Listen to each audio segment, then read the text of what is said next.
Welcome to another daily dose of Theological German, where a sentence a day keeps the dissertation detractors away.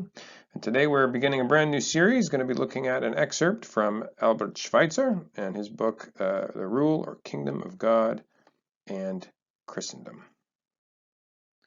Ezekiel is the first representative of a prophetism that in its proclamation refers, we've seen this expression a few times before, so that's going to be refers to its broad, you might say spun out, or a good way to nuance that would just be something like elaborate. It's broad, elaborate visions and symbolic actions.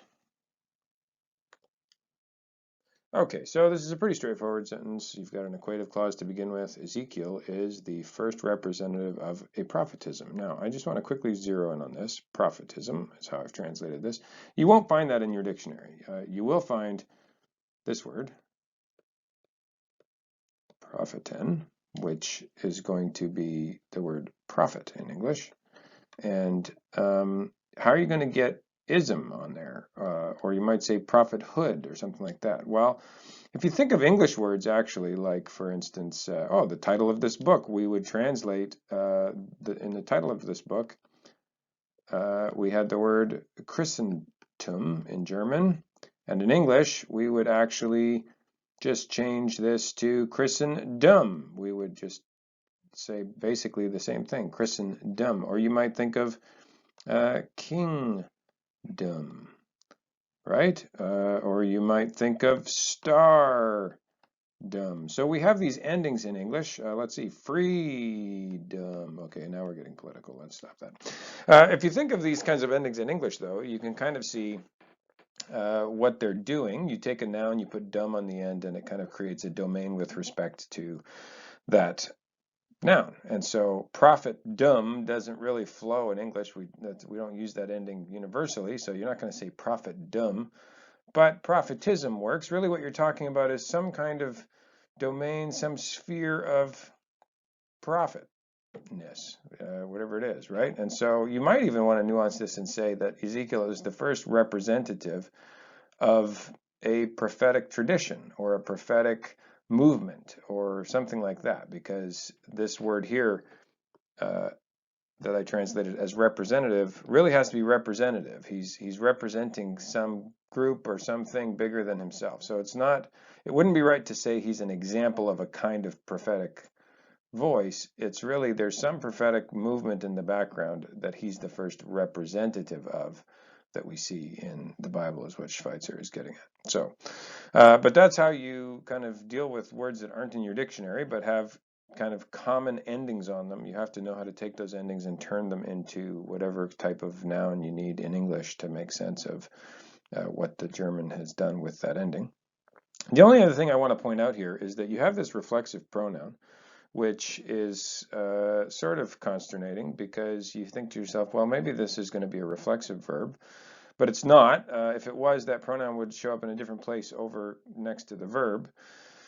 It here shows up at the beginning of this prepositional phrase with kind of what becomes sort of the object of the verb, that is, because the verb is to refer. This expression here, bezug nehmen, is typically means to refer. So auf refers to, and then you have this sich. Well, you may recall, and if you look in chapter, I believe it's 26 in April Wilson's textbook, if you're using that. Otherwise, you'll find it in an appropriate chapter in whatever grammar you might be looking at.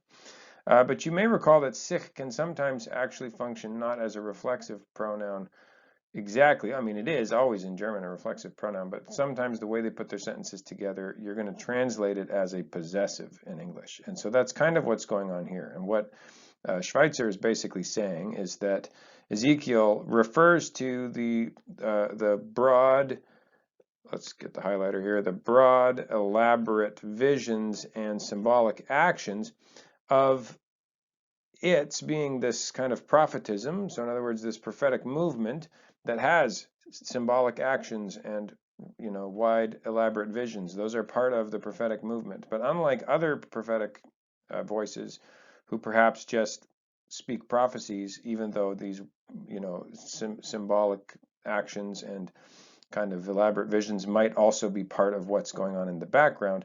Other prophets don't refer to those things that are going on in the background. And Ezekiel is the first representative of a kind of prophetic movement that does make reference to those modes in which the prophecies actually are coming to them and the kind of symbolic outworkings that they are actually taking in real life context. So that's sort of what Schweitzer is trying to say about Ezekiel, and so that's why you have this kind of reflexive pronoun. You could sort of keep it reflexive by saying something like its own, right? So you could say that in its proclamation, it refers to its own broad, elaborate vision and symbolic actions. As always, thank you for watching. I hope you found this helpful. I'm very curious, for those of you who make it to the end of my videos and hear this end screen, I would love some feedback about the length of these videos in particular, because they're always in the end between 5 and 8 minutes long, sometimes getting closer to 10 minutes.